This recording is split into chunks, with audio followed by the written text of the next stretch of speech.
What's going on, ladies and gentlemen? I hope you all are having a fantastic start to your November. I am doing the No Shave November, so I'm bringing the Amish back. Already sold all my bikes, got the buggy now. It's not horse-drawn, but it's close enough. But we are back with another video talking about the little red pig. And it might not be so little anymore.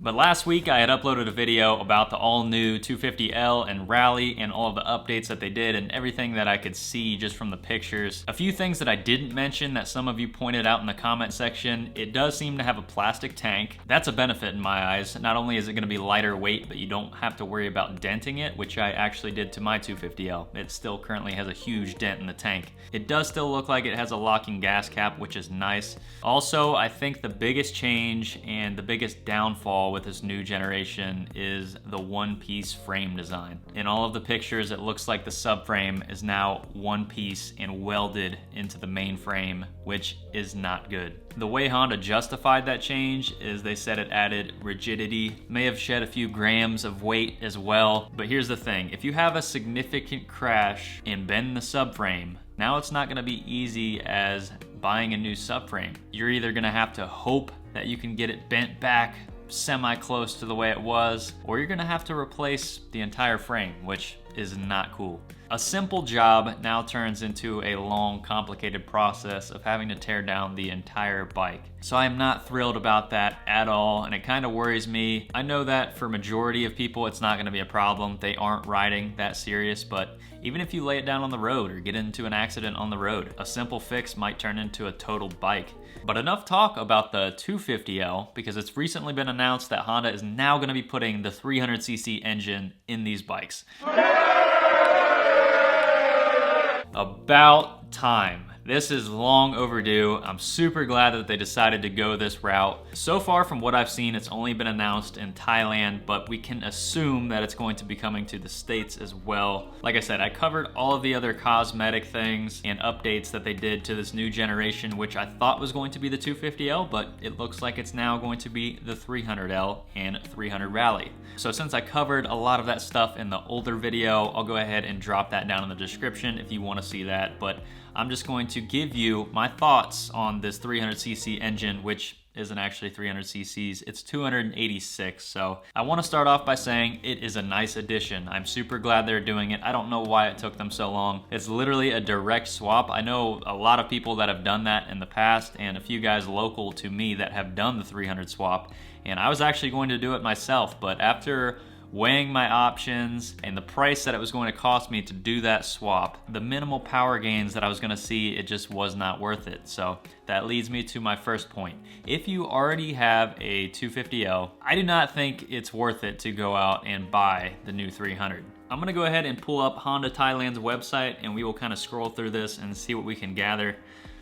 Like I said, everything that I talked about in the previous video as far as this new generation is exactly the same. You have that 450L style headlight. I did not get to talk about this dash, which looks amazing. So it looks like now we have a gear indicator, we have an average fuel economy, the tachometer, and then your clock and fuel gauge. So there's a lot more going on. This is a nice update. I really love the way it looks. So this is something new that I didn't mention in the last video that I am excited about. It's pretty cool. In this picture, I don't know. The tank looks metal to me, but the cap looks plastic, so to be determined on that. I can't say. I would assume that it's metal, but I had a few people that commented claiming that it was plastic. Apparently the new generation is going to have a smaller exhaust pipe, which is welcomed because that old can was super heavy, it was ginormous, but I'm sure a lot of you are still gonna upgrade to an aftermarket pipe.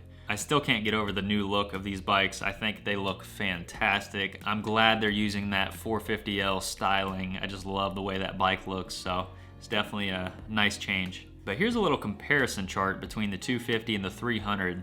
It claims to have an 8 horsepower increase, and also this new 300 model claims to be about 10 pounds less. But like I said, it's not all sunshine and roses. A lot of that weight savings is supposedly from this one-piece frame that I'm not excited about. But for some of you, that could be a selling point. For me, not so much. 10 pounds at the end of the day. Yes, it is a difference, but it's not a deal breaker or a huge selling point for me. I can't really read this, but I'm assuming this is ground clearance. So it looks like an extra 33 millimeters of ground clearance, which is welcome because that is one thing that the 250L definitely was lacking. I'm guessing this is seat height, and it looks like it's been raised a millimeter. Not a huge deal. The 300 Rally will obviously have pretty much all of those changes with just the extra fairings attached. So I know a lot of you are excited, and like I said, these are welcome changes. This is stuff that needed to happen. I'm glad Honda is putting some time, effort, and energy into these bikes. And like I was saying, if you already have a 250L, do I think you need to go out, sell your bike, or trade it in for this new 300? No, I do not. I do not think it's going to be a tremendous difference. I actually owned the CB300F. Now, I love that bike and the power that it had, but at the end of the day, it's not going to be a drastic difference between the 250. So if you just went out and bought a 2019 or a 2020, don't feel bad. It's not the end of the world. I don't think it's necessary to go out and upgrade. I would like to get my hands on one in the future and do a comparison and really see how big of a difference it's going to be. I don't think it's going to be that noticeable, especially if you already make the gearing changes, do the EJK, the exhaust, and all of the little performance upgrades that you can do to the 250L for not that much money. I'm gonna say it again now, a big pro of having the old 250L is having the bolt-on subframe, especially for people that use these as adventure bikes and weigh that subframe down with all kinds of luggage and gear and either bending it or breaking it. Not a huge deal on the old model, but on the newer model, it's going to be a big deal. If you did have plans to buy a new 250L, yeah, I would probably wait to see what happens if we do get this in the States. The less weight, the little bit extra performance. If the subframe doesn't scare you too much, and depending on how you're gonna be riding, I think you might wanna wait and give the new 300 a shot. I mean, you might as well if you're gonna buy new regardless. But I don't want to focus on that too much, so I'm not going to say anything else. These are welcome changes. I am happy to see all of this. I wish I would have known about the 300 upgrade before I made the other video, but at that point I had just heard rumors. But now we see this on the Thailand website, so I'd imagine it's only a matter of time before we get this in the States, which is pretty exciting. I'm sure some of you will ask me in the comment section if I plan on getting one, and most likely the answer is no. As you know, I really don't buy anything new.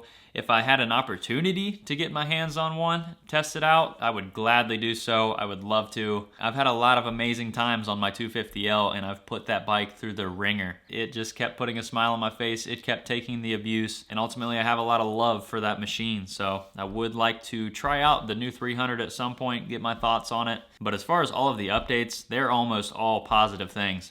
But I just wanted to hop on here really quick, give you my thoughts on the new 286cc 300 power plant and my feelings once again towards all of the updates. If you have any questions, comments, or concerns, please leave it in the comment section below. Leave a like if you enjoyed and you were excited for this new 300L and 300 Rally. But hopefully I can get my hands on one to test out. But until then, subscribe if you're new, and we'll see you in the next one.